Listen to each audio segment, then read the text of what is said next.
কৃষিকে সনাতনী আর শ্রমনির্ভর ব্যবস্থা থেকে বের করে নিয়ে এসে গবেষণা, আধুনিক প্রযুক্তি, উদ্ভাবন এবং যান্ত্রিকরণের মাধ্যমে একটি প্রযুক্তি নির্ভর, লাভজনক, প্রতিযোগিতামূলক এবং টেকসই খাতে রূপান্তরের লক্ষ্যে বেশ অনেকগুলো পদক্ষেপ গ্রহণ করছে মাননীয় স্পিকার। কারণ আজকে থেকে 10 বছর বলি, 20 বছর বলি, 30 বছর আগে আমাদের যেই জনসংখ্যা ছিল, আমাদের জনসংখ্যা অনেক বৃদ্ধি পেয়েছে। তার ফলে আমাদের যে কোনো কৃষিজাত পণ্য উৎপাদন আমাদেরকে বাড়াতে হবে এবং সেই জন্য সনাতনী পদ্ধতিতে যদি আমরা থাকি এই উৎপাদন বাড়ানো সম্ভব নয়। মাননীয় স্পিকার, বর্তমান সরকার যে সকল ব্যবস্থা গ্রহণ করতে চাইছে তার মধ্যে একটি হচ্ছে ডিজিটাল ও স্মার্ট কৃষি ব্যবস্থা প্রতিষ্ঠা। সরকার মাননীয় স্পিকার কৃষিকে প্রযুক্তি নির্ভর করার জন্য কৃষি ব্যবস্থাপনায় ডিজিটাল প্রযুক্তির ব্যবহার সম্প্রসারণ করতে চাইছে। কৃষক নিবন্ধন, কৃষক ডাটাবেস, ডিজিটাল কৃষি সেবা, মোবাইল ভিত্তিক আবহাওয়া তথ্য, বাজার তথ্য, কৃষি পরামর্শ, এক্সটেনশন সেবার সম্প্রসারণ এবং কৃষি সেবার অনলাইন প্ল্যাটফর্ম চালুর উদ্যোগ নেওয়া হচ্ছে মাননীয় স্পিকার।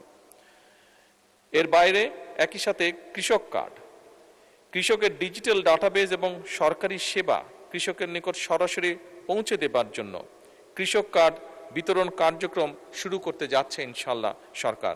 এর মধ্যে 17টি উপজেলায় পাইলট প্রকল্পের কাজ শেষ করা হয়েছে এবং মাননীয় স্পিকার এই কর্মসূচির মাধ্যমে আগামী 5 বছর সারা দেশে ইনশাল্লাহ সরকার 2,75,00,000 কৃষককে ডিজিটাল প্ল্যাটফর্মের ভিতরে নিয়ে আসবে, যেটি কিনা কৃষক কার্ড।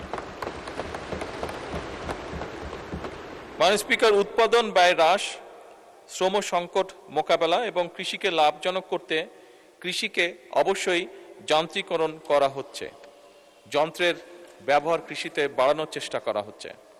একই সাথে সরকার কৃষিতে রিমোট সেন্সিং, কৃত্রিম বুদ্ধিমত্তা বা AI, internet of things, drone প্রযুক্তি, GIS, স্যাটেলাইট তথ্য, বিগ ডাটা এবং আধুনিক তথ্য প্রযুক্তির ব্যবহার সম্প্রসারণের উদ্যোগও গ্রহণ করছে। এইসব প্রযুক্তির মাধ্যমে ফসলের স্বাস্থ্য ও ফলন পর্যবেক্ষণ, রোগবালাই শনাক্তকরণ, সুনির্দিষ্ট সার এবং সেচ ব্যবস্থাপনা এবং উৎপাদন পরিকল্পনার অধিক কার্যকর ও বিজ্ঞান ভিত্তিক হবে বলে আমরা দৃঢ়ভাবে বিশ্বাস করি। মাননীয় স্পিকার, আধুনিক প্রযুক্তি এবং তথ্য নির্ভর প্রিসিশন এগ্রিকালচার চালু করে উৎপাদন যে খরচ সেটি কমানো এবং কৃষকের আয় বৃদ্ধি করা অন্যতম একটি লক্ষ্য আমাদের। সুষম, নিরাপদ ও পুষ্টি নিশ্চিত করার লক্ষ্যে যথোপযুক্ত প্রণোদনার মাধ্যমে কৃষি খাতকে পুনর্বাসন এবং বিকশিত করারও পরিকল্পনা রয়েছে। একই সাথে মাননীয় স্পিকার, দেশের কোন এলাকায় কোন সময় কোন ফসল ভালো হবে, কি পরিমাণ সার লাগবে, আবহাওয়ার পূর্বাভাস ইত্যাদি সংক্রান্ত পরামর্শ প্রদান করা হচ্ছে এবং এটিকে আরও অর্গানাইজ করা হবে কৃষক কার্ডের মাধ্যমে।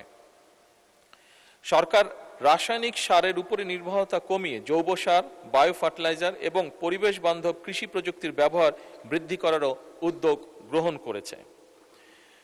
জলবায়ু পরিবর্তনের প্রভাব মোকাবেলায় কৃষিকে জলবায়ু স্মার্ট এবং অভিযোজন সক্ষম খাতে রূপান্তর করা হবে। সরকারের উপরোক্ত পদক্ষেপ গ্রহণের ফলে মাননীয় স্পিকার, কৃষি আরও উৎপাদনশীল, লাভজনক, রফতানিমুখী এবং টেকসই খাতে পরিণত হতে যাচ্ছে ধীরে ধীরে, যা আধুনিক অর্থনৈতিক উন্নয়ন এবং খাদ্য নিরাপত্তা নিশ্চিতকরণে ইনশাল্লাহ গুরুত্বপূর্ণ অবদান রাখবে। যে সকল এলাকায়, যে সকল জমিতে তামাক চাষ হয়, এটার পরিধি যাতে না বাড়ে সেই ব্যাপারে উদ্যোগ গ্রহণ করা হয়েছে এবং আমরা আশা করি আমাদের এই উদ্যোগগুলি পর্যায়ক্রমিকভাবে কার্যকরী হবে।